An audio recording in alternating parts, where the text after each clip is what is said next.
dushawa basala dushawa mtu asala na bihone mtasala dushawa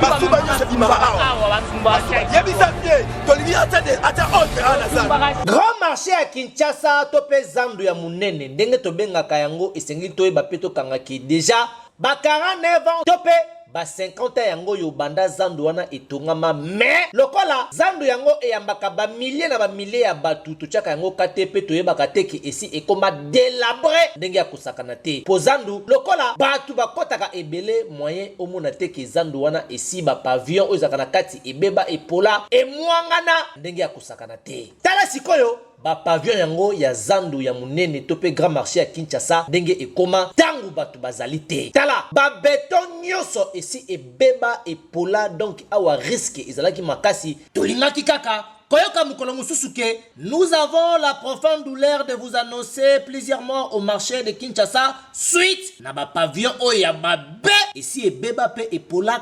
kala mais batu bazalaka kidiba kasi grâce na Jatini Ngobila oyo amonaki déjà loin alobi te zandu oyo esengeli to moderniser yango na yango lokola commune ya Gombe ezali confiné suite na ba pandémie oyo ya coronavirus gouvernement provincial ya Kinshasa oyo ekumamaka na gouverneur ya ville Jatini Ngobila mbaka mutu ya vision ya makasi oyo azali na souci ya kokokisa posa pe vision ya mokonzi ya mboka chef de l'état Félix Antoine Tshilombo Tshisekedi Fachi Beton azwaki makanisi ya ko réhabiliter pe ko moderniser zandu yango ya munene po ekoma zandu moko moderne bino moko botala ba maquette bien ndenge zandu elinge ko koma grâce na Jantini Ngobila mbaka gouverneur ya ville oyo wapi azosala tout azongisa Kinshasa na kombo nango ya kala Kinshasa la belle pe bisika nyonso ya ville ya Kinshasa ezala kitoko neti zandu ya munene ekoma pe zandu moko moderne lokola ya bamboka ebele oto kendaka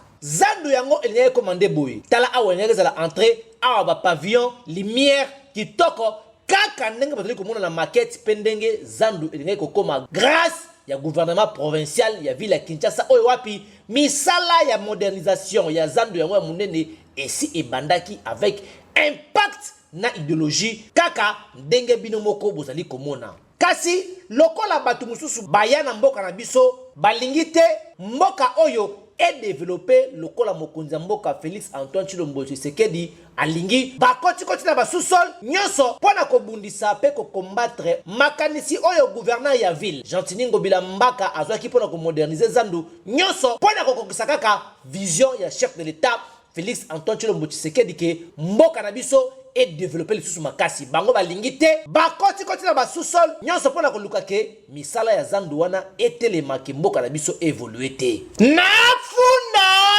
naofunda bino epa ya mokonzi ya mboka bino batu oyo bozali kokota susol butu lokola moi pona koluka kotelemela misala ya kitoko pe ya malamu oyo ezali kosalema na Grand Marché mokonzi ya mboka akuta na bino pe aibisa bino dégager botika misala ya zandu esalema na kimia po